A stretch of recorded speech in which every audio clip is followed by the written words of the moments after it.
ത്രിയേക ദൈവത്തിന് സ്തുതി. യേശുവിൽ സ്നേഹവന്ദനം. ധനവാനായ ഒരപ്പനും 2 പുത്രന്മാരും. ഒരിക്കൽ ആ പിതാവ് മരിച്ചു. അപ്പൻ്റെ സ്വത്തുക്കൾ 2 മക്കളും വീതിച്ചെടുത്തു.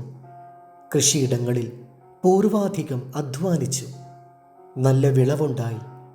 ഭാഗം പിരിഞ്ഞെങ്കിലും സഹോദരന്മാരുടെ പരസ്പര സ്നേഹത്തിനും കരുതലിനും കുറവ് വന്നില്ല. കൊയ്ത്തുകാലമായി. ആദ്യ ദിവസം 2 പേരും അവരുടെ നിലങ്ങൾ കൊയ്തു. ഇരുവരുടെയും കളങ്ങളിൽ കറ്റകൾ കൂമ്പാരമായി കൂട്ടിയിട്ടു. അന്നേ ദിവസം മെതി നടന്നില്ല. സന്ധ്യാപ്രാർത്ഥനയ്ക്ക് ശേഷം 2 കുടുംബങ്ങളും ഉറങ്ങുവാൻ പോയി. അന്ന് മൂത്ത സഹോദരന് ഉറക്കം വന്നില്ല. അപ്പൻ്റെ മരണശേഷം ആദ്യത്തെ വിളവെടുപ്പാണ്. എൻ്റെ സഹോദരന് നല്ല വിളവ് കിട്ടി എങ്കിലും അവന് പ്രാരാബ്ധങ്ങളുണ്ട്. രോഗിയായ ഭാര്യ, 5 കുട്ടികൾ, കുടുംബം പോറ്റുവാൻ അവൻ പ്രയാസപ്പെടുന്നുണ്ട്. തുല്യ ഓഹരി അവനും കിട്ടിയെങ്കിലും കൂടുതൽ സഹായം ആവശ്യമുണ്ട്. ഞാൻ തന്നെ അവനെ സഹായിക്കണം.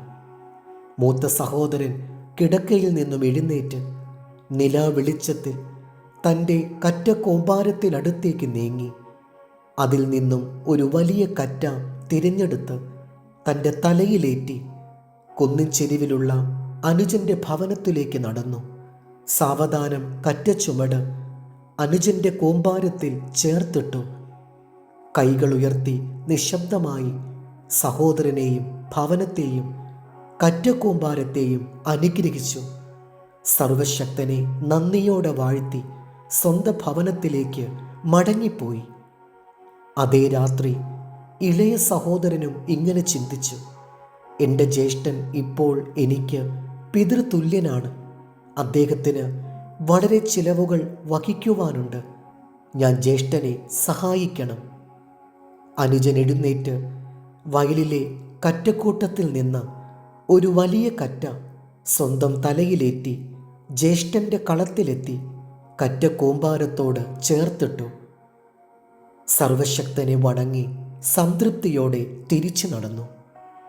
എല്ലാ രാത്രികളിലും ജ്യേഷ്ഠനും അനുജനും ഓരോ കറ്റ ചുമന്ന് പരസ്പരം കളത്തിലിട്ടു. ഒരു ദിവസം കറ്റകളുമായി പോകുന്ന ജ്യേഷ്ഠനും അനുജനും പരസ്പരം കണ്ടുമുട്ടി. അപ്പോഴാണ് തങ്ങളുടെ കറ്റക്കൂമ്പാരങ്ങളിൽ കുറവില്ലാതെ കറ്റകൾ നിറഞ്ഞു കിടന്നതിൻ്റെ രഹസ്യം അവർക്ക് മനസ്സിലായത്. അവർ പരസ്പരം ആലിംഗനം ചെയ്ത് ദൈവത്തോട് നന്ദി പറഞ്ഞു. സ്നേഹത്തെ കണ്ടെത്തിയ അപൂർവമായ കൂട്ടിമുട്ടൽ. പിന്നീട് ഈ സ്ഥാനത്താണ് യെരുശലേം ദേവാലയം പണിയപ്പെട്ടത്. 1 യോഹന്നാൻ 4:20. ദൈവത്തെ സ്നേഹിക്കുന്നവൻ സഹോദരനെയും സ്നേഹിക്കണം എന്ന കൽപ്പന നമുക്ക് ദൈവത്തിൽ നിന്ന് ലഭിച്ചിരിക്കുന്നു. ദൈവം നമ്മെ അനുഗ്രഹിക്കട്ടെ. കർത്താവിൽ എളിയ ശുശ്രൂഷകൻ ഈരാളിലച്ചൻ.